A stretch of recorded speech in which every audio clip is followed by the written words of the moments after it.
बहन और भाइयों, अस्सलाम वालेकुम। अल्लाह की कृपा और शांति सदा आप पर बनी रहे। बड़ा ही आनंद और प्रसन्नता का अवसर है जहां पर मैं आपके सामने एक विशेष विषय पर वार्ता करने जा रहा हूं। विषय है कुरान क्या है।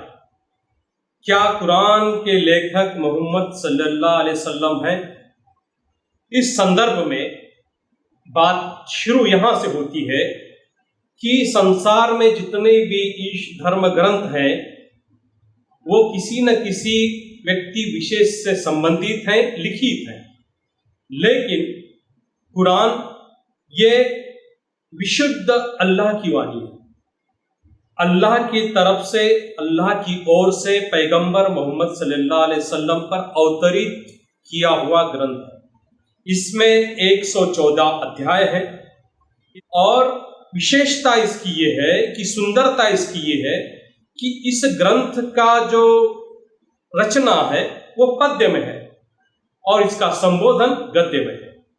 ये बहुत ही विस्मयकारी और आश्चर्यचकित करने वाली ये किताब है, ये पुस्तक है, ये ग्रंथ है जिसे मोहम्मद सल्लल्लाहु अलैहि वसल्लम के माध्यम से समस्त मानव जाति के लिए अवतरित किया गया है।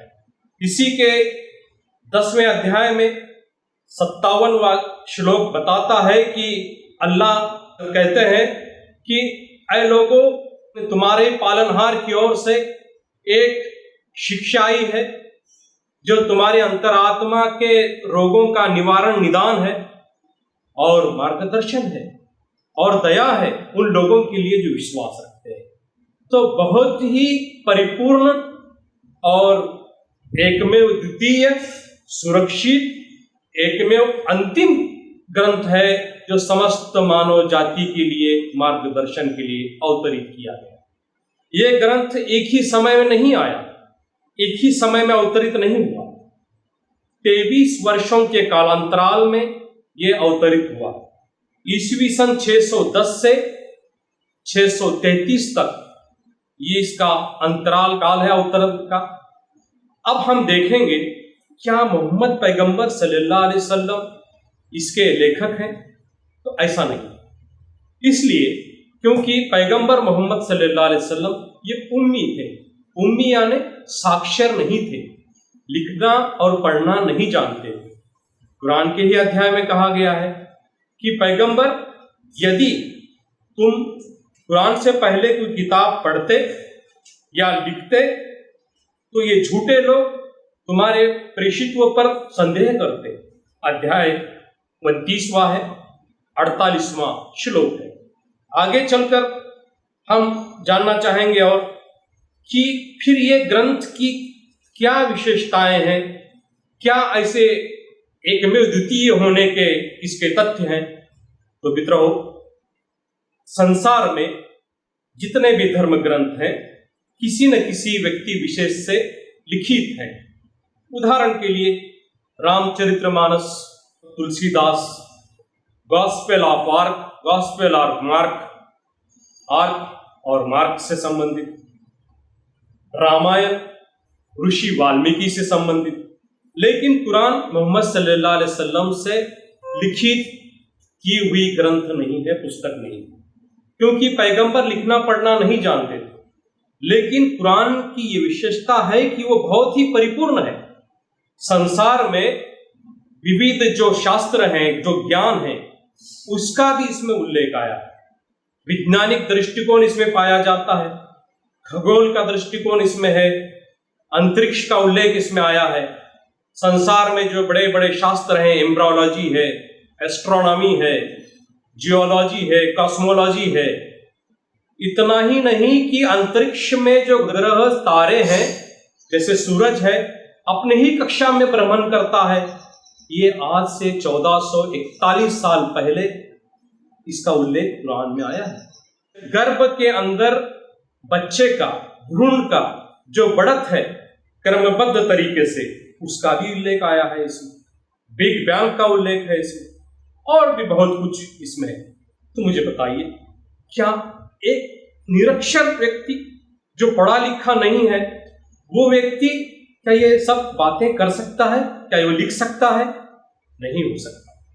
इनसाइक्लोपीडिया ब्रिटानिका ने इस पर बहुत ही स्पष्ट तौर पे कहा है कि हमने ऐतिहासिक तथ्यों को जांचा है और उससे निष्कर्ष हमें प्राप्त हुआ है कि कुरान ये मानव लिखित नहीं है।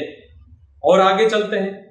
न्यू कैथोलिक इंसाइक्लोपीडिया उल्लेख करता है कि हमने जितने भी पुराने तथ्य हमें मिले हैं उन तथ्यों के आधार पर कुरान का स्रोत ये किसी व्यक्ति विशेष से संबंधित नहीं है, ये हमने देखा। इसी के आगे और कुरान की एक चुनौती, वो चुनौती ये है कि अध्याय बकरा में अल्लाह ताला की ओर से ये चुनौती दी गई है इनकार करने वालों को, बहुदेववादों को, कि आप ऐसा ही एक सूरह, एक अध्याय बना ले आए। लेकिन आज 1441 साल हो गए, वर्ष हो गए, लेकिन किसी ने इस चुनौती का सामना नहीं कर सका, क्योंकि एक अद्भुत, एकमेव द्वितीय ऐसा ग्रंथ है जो समस्त मानव जाति के लिए, अच्छी तरह से ध्यान रखिए कि ये किसी विशेष समुदाय के लिए भी नहीं है, ये समस्त मानव जाति। अब आइए, ये कुरान, ये पवित्र कुरान जो आज हमें नजर आता है, इसकी रचना, इसका संग्रह, इसका रूप इस प्रकार आया है सामने। तो पैगंबर मोहम्मद सल्लल्लाहु अलैहि वसल्लम अपने ही जीवन में अवतरित समय में, कुरान के अवतरण के समय में इसको लिखित रूप से लाने के लिए एक मंडल बनाया, लिखान करने वाला मंडल, जिसके प्रमुख ज़ैद बिन साबित थे। उनके प्रमुखता में इसको लिखने का प्रयास शुरू हो गया। खाल पर, पत्थरों पर इसको लिखा जाता।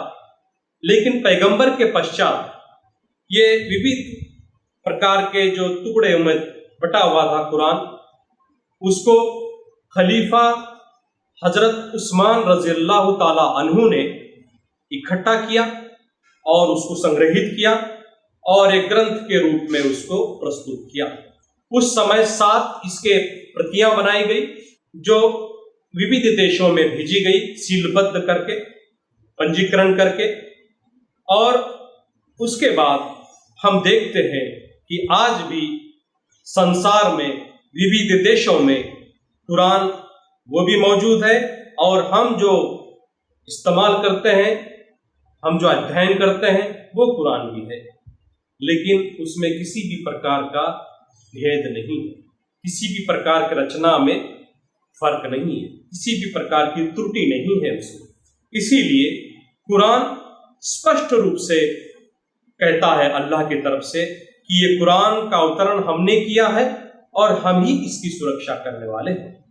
मित्रों, बहुत ही विस्मयकारी और आश्चर्यचकित कर देने वाला ये ग्रंथ है जिसे हमें पढ़ना चाहिए। ये धर्म ग्रंथ नहीं है, ये आदर्श जीवन प्रणाली का एक बहुत जबरदस्त अध्याय का एक पुस्तक है जिसकी महिमा बड़ी महान है। इसको अगर हम अध्ययन करेंगे, इसके ऊपर अगर हम कार्य करेंगे तो हमारा ये जीवन सार्थक हो जाएगा।